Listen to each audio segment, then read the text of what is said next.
welcome back, and I hope you're sitting comfortably because we'll be here a while. Well, I'll be here a while anyway, I guess. The amount of time that you're here depends on whether or not you decide to take a break, pause the video, come back later, whatever. Anyway, this is a very long mission, and it's far from the last. I guess for a game like this, where you've got limited resources, for difficulty you can add harder enemies, or you can make missions longer and give you tests of endurance, and Wing Commander 3 is pretty much on the endurance side of things. We're not going to encounter many new enemies. I mean, there's more capital ships that we've not met yet, a few new classes of those, and we'll be seeing the heavier classes more often. And there's a few specialist fighters we haven't encountered yet, which we'll be seeing on relatively rare occasions. But basically, we've seen most of what the game's got to throw at us in that sense. What we'll instead be encountering is much longer missions, more enemies than we have in the first half of the game. And more enemies means more missiles, so we have a new feature for the LP that I thought I would introduce because it will get quite silly in later missions, so please give a warm welcome to the incoming missile counter. This time's not so bad, though there are 6 Drowfly at the next nav point who will be unloading on us and increasing that counter up to a reasonable number. It will be much higher in the future, if only because 6 Drowfly isn't the most we'll ever meet at a nav point. Of course, Maniac doesn't care about endurance. He's quite happy to storm off at the Darkets, use his afterburner fuel, use his missiles, so he'll be pretty effective at the start of this mission and get less effective as things go on. For me, it means I'll be taking a bit longer over these Darkets than I usually would, because the easy way to deal with Darkets is missiles, but we've got a lot better things to use the missiles on than a bunch of Darkets that aren't any threat, so things might take a while. I'd say that Maniac's sort of devil-may-care attitude, not caring about what might happen next, is a nice bit of characterization and good explanation of Maniac, but it's what every wingman does, so it isn't really. For whatever reason, wingmen aren't burdened by the thought of the next engagement, and of course I don't know what's coming next, but the fact that they don't know what's coming next, I mean, when I don't know what's happening next, and I certainly do know what's happening next, at the moment, I've played this game plenty of time, but when I don't know what the next mission is, when I'm playing a game like Standoff or Saga or something completely different that I'm not familiar with for the first time, then I'm more cautious. I have to preserve afterburner fuel, preserve missiles, in case there's something very nasty at the last nav point, the last section of it. So, I don't know. Whatever reason, that's not what the AI does here. And to be fair, as I say, it's perfectly in character of a Maniac, it's just not something that Flint would do. That's a bit strange that every wingman does it. As I said, this is a battle of endurance, so I've just rearranged my energy settings to add additional power to the shields rather than the weapons, because the ability to withstand damage is more important than the capability to deal it at this nav point. As you can see, we've got 6 Drowfly here. Well, I hope you can see. Basically, the 6 dots right in front of you are all Drowfly, and they'll be a big problem. So it's going to be essentially 3-on-1 with Maniac keeping the other 3 busy. I was a bit surprised at how well Maniac did here. I'd expected him to be forced to eject quite early on, and that'd be a huge problem. But actually, no, he carried on, dividing the enemy fire. He didn't get any kills until I'd destroyed practically all the opposition, but he did do everything that I'd have hoped for Flint to do in the mission, so Maniac was a fine choice of wingman, much to my surprise. Anyway, my goal here is to kill Drowfly as fast as I can before they start launching missiles at me. That's trickier than it seems though, because Drowfly, because of their shape, the 2 large wings, are pretty hard to hit with paired missiles, or at least to hit with paired missiles on the same shield arc, because for some reason, whenever I fire a set of missiles at a Drowfly, one of them hits it on the tail and one of them hits the wing, which is of course useless, so I've not really found a reliable way of killing a Drowfly quickly with paired missiles like I can with a Pactan bomber, which isn't really what you'd expect given how strong the Pactan shields are supposed to be, but at least it explains why the Drowfly have those ridiculous wings. Now we're entering the missile phase of the mission. This is going to take a while. In future videos, I might put missile dodging out, or edit it down to highlights each time a missile gets fired at me to get the counter right, but I thought I ought to show it in full at least once. And that'll take a while, and as I've said, most of the missions, or at least a large number of the missions from here on in, will be quite long. So, instead of just talking my way through what's going on screen, because there's only so much you can say about a lot of this combat, I've got to talk about some of the Wing Commander related topics in general. And if there's anything in particular that people want me to talk about, mention it in the thread, and I'll see what I've got to say about it. But first time around, I thought the obvious topic was how I got into Wing Commander and where my love of most of the products comes from. The very first Wing Commander game I played would have been Wing Commander 2. I got it as a Christmas present in 93, 94, one of those years. I can't remember if Wing 3 was out yet or not, or how old I was at the time. I'd have been either 9 or 10. And I loved it. It wasn't so much the gameplay, though that was a lot of fun, but it was the world. I mean, We Create Worlds was always just tagline at the time, and compared to most of the other games I'd played or seen, Wing Commander was a much more detailed universe with a lot more story to it than I was used to, and it was great. I loved that. I was terrible at the game, though. I remember taking weeks to get through the first mission. Now, the first mission in Wing Commander 2 is not entirely straightforward, because there's an asteroid field in it which catches out a lot of people who aren't entirely familiar with what they're doing, but it was still pretty bad that it took me that long to get through it. And then I can remember having trouble with so many other missions and endless numbers of retries and a lot of things that I never finished it. I got distracted by other things before I got to the end of it. And then I went away, I played other space games. I played X-Wing vs TIE Fighter and I loved that, and I still do love that game. I think that one of the games I'd really like to LP at some point is I'd like to do a cooperative LP of Balance of Power, the expansion campaigns, but that requires me finding somebody else who has a copy of Balance of Power, so that might take a while to do. If you do know somebody who feels like doing a cooperative LP of Balance of Power, or you are somebody who feels like doing a co-op LP of Balance of Power, do let me know. Be quite high on my to-do list after Wing Commander 4 if I find somebody.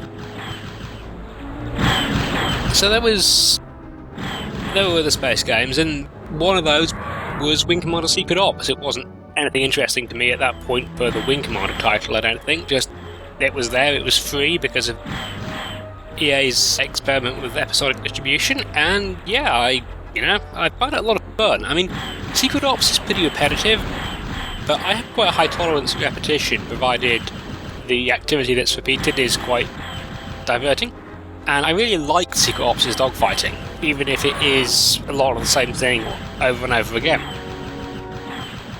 So that got me a bit more interested in Wing Commander again. But the big thing was purely by accident. When I'm out shopping, I often drop into game stores, even if I don't have any particular intent on buying anything, just to see what's there. And one day when I did this, Wing Commander 3 was in the pre-owned bin at £2, and I thought, well, why not? I've enjoyed Wing Commander games in the past.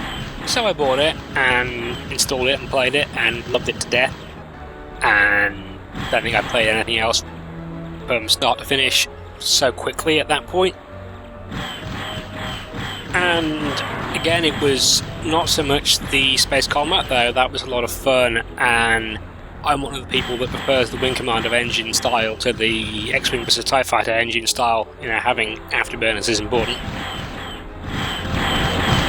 And that was really where my love with Wing Commander started, I think. Because that got me into the Wing Commander fan scene to some extent, because I discovered CIC, which is the major Wing Commander fan site, through looking for guides and looking up stuff. I always look up guides for computer games like that, even if I don't need a guide at all. I don't know why I do this, or maybe I have some sort of desire for validation. Okay, scratch that, I know I have a desire for validation. So that's probably why. So, having learned of the existence of a Wing Commander fan scene, then I discovered Wing Commander Standoff, eventually. And Standoff, as anybody who watched my LP of it already knows, I really love. I mean, I hate easy targets. Yeah, you can knock the characters and the presentation and the voice acting and the storyline, and frankly you can knock everything about Standoff except for its gameplay, because it is enormous fun.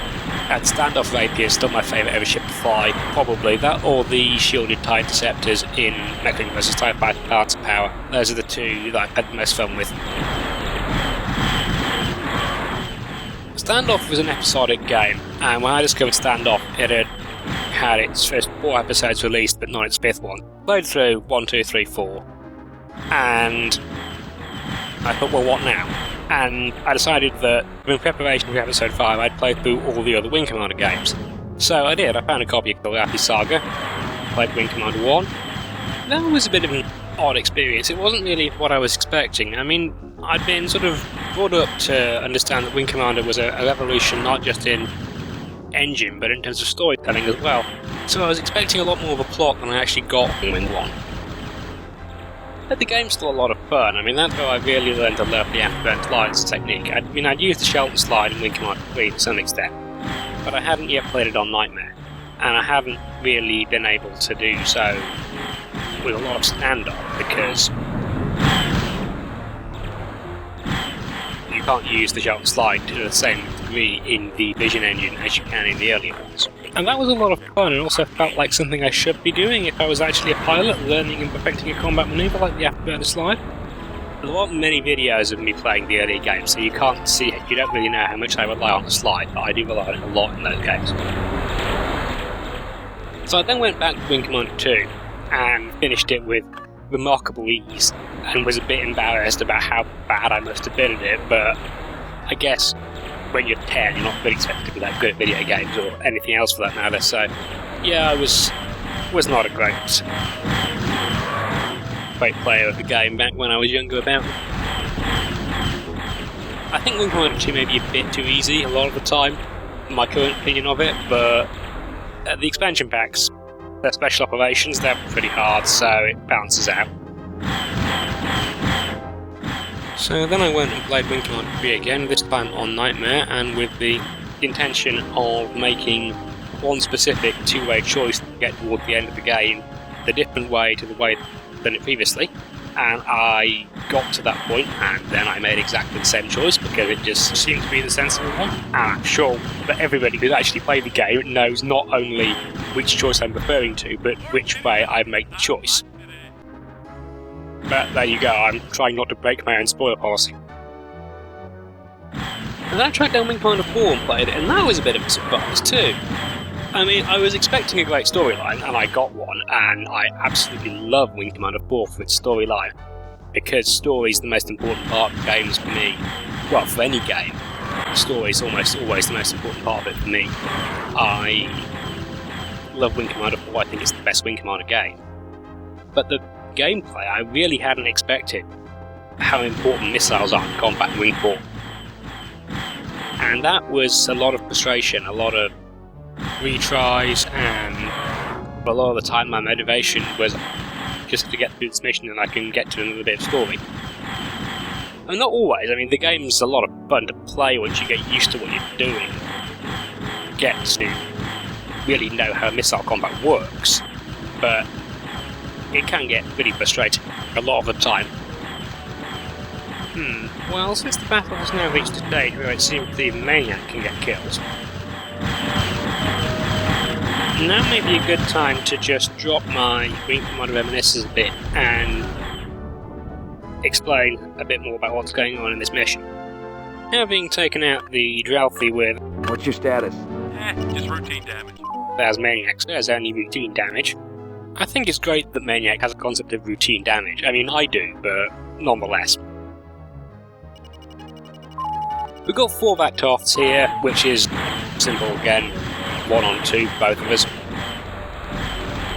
It won't work quite the same way as the Dralthy did, in as much as the Dralthy I took out my 3 and then started decoying enemies away from Maniac and taking theirs down one at a time, and only when Maniac was 1-on-1 did he actually get killing on an enemy fighter. This time it will be much more effective. In part that's just because the Vactoth is much easier to fight to deal with than the Dralthy is. It's much easier to hit stuff that's bigger, and the Vactoth's bigger and slower. It's got stronger shields, so one of the problems I have with the Vactoth sometimes in the arrow is that I spend a lot of time doing what I am now and keeping the fire button held down too much. The arrow carries on firing at more or less the same rate when you do that, but it's a con because it's not firing its ion guns as much, just its lasers, and its lasers don't do anywhere near as much damage, so I often lose out on my DPS against the Vactor. But that said, it's not a very hard fighter to kill. You just spend your time shelter sliding around into the rear turret to knock holes in the rear armour. Anyway, I said I would take a break from my Wing Commander reminiscences. I'm not actually going to go back to talking about Wing 4, I don't think, because I could say a lot about it, but I'm going to LP the game, so I think it's best if I left my remaining comments I have on that for the LP of that game. There are a couple of games I've not mentioned yet. That's merely because I haven't played them. Never played Privateer, though I do own a copy. I bought it when it came out on GOG. The reason I've not played it yet is partly because I didn't want to play another Wing Commander game or another space game while I was LPing this one, because Wing Commander 3 has got a pretty idiosyncratic, not really required flying style, but flying style that gets the greatest returns out of it. So I didn't want to sort of mix styles, mix games, particularly when I was trying to give the impression that I was good at this one. That's also why I've not played Saga yet, though that's a bit more dubious because Saga's supposed to behave like Wing Commander 3, so it may be that I could do that, but I haven't. It's not as if I have to rush or anything. The game is not going to go away. The other reason I've not played Privateer, I think, is because I'm a bit worried about actually liking it. The game I've played that's most similar to it is Freelancer. And while I adore Freelancer, I do so primarily for its plot. And what I know of Privateer's plot, it isn't anywhere near as adjectives to describe Freelancer's plot. Crazy. As Freelancer's is. So I'm not sure if I'd find it so absorbing, because a lot of Freelancer writing and so on, I just played just to get to the next twist in the what the heck is going on in this universe saga that is Freelancer's main story. That's another game I think I'd be interested in LPing if I could work out how to. Then there's Prophecy. That's a bit of a different situation again. I didn't buy Prophecy when it came out because I felt the game was unfinished. There's a point in Prophecy where missions start getting a lot more formulaic again, and the number of cutscenes drops off, and it just seems to me like EA said, sod it, we're out of money, stop shooting and let's just release the game here. And I didn't particularly feel at the time like rewarding that attitude. And since then I've played Secret Ops, and I regarded Secret Ops as a bit easy most of the time, and Prophecy is much easier than Secret Ops, so I didn't really see any reason why I should get hold of it, because I wouldn't find it challenging. Anyway, that's no point now. I've cut out me closing the distance to cap ships because it's just flying in a straight line. There's nothing particularly interesting about it. Maniac did just exhibit why it is that he's not the ideal wingman for dealing with cap ships, because generally you want to order attack my target so as to concentrate fire on a single ship to reduce the total amount of turret firepower aimed at you over the course of the attack. But Maniac disobeys attack my target orders, so that doesn't work. You have to work out which ship he's going to attack and then join him. Now that's not too hard, especially if you're willing to hang back and watch where the blue dot goes. The only problem with it is that you don't then get to control which ship you attack. Now, as it happens here, Maniac has actually chosen to attack ships in the same order that I would have done, but I don't think that's something you can rely on. The reason I'd go for this order is because you want to attack the weakest ship first to decrease the amount of turret fire you have to deal with while taking on the stronger ships. You might be wondering then why I would attack this destroyer before the corvettes. And the answer is that although a destroyer takes a lot more killing than a corvette does, the two corvettes are positioned sufficiently close to each other that they're mutually supporting. So it's actually more like taking on a destroyer or two corvettes, and I think two corvettes is more dangerous than a destroyer.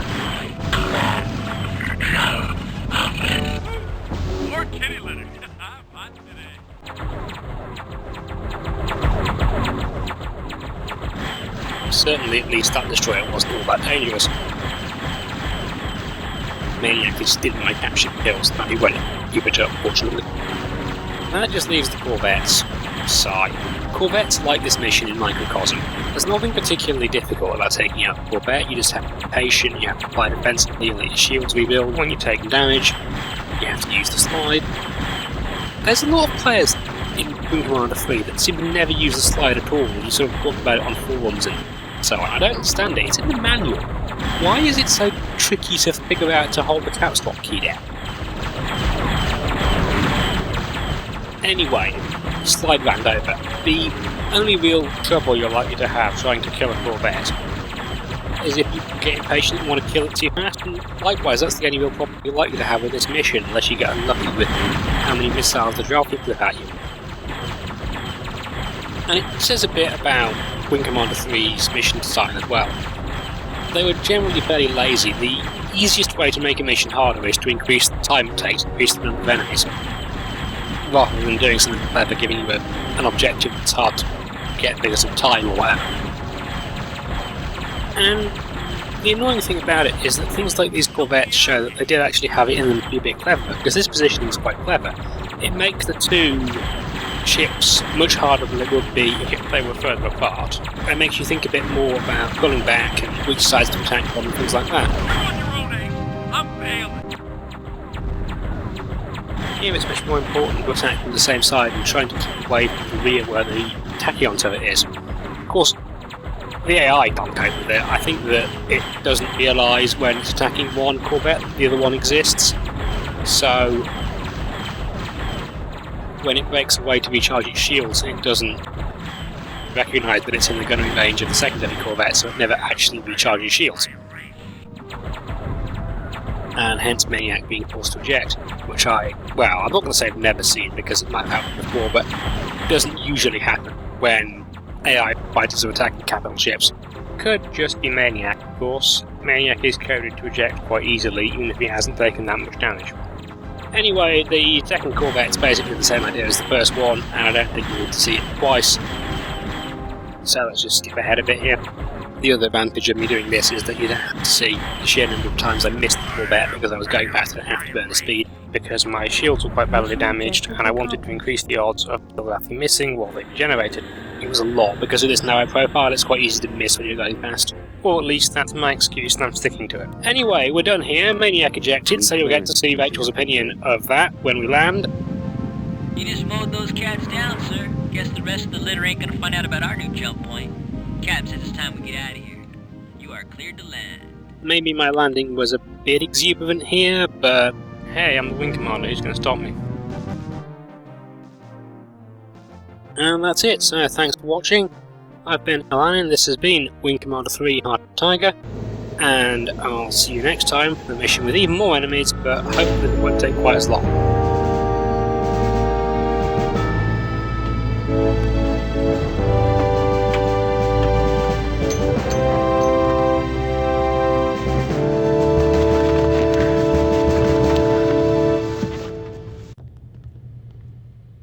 The good news is we scooped up Maniac. The bad news is he's still on the flight roster. Swell.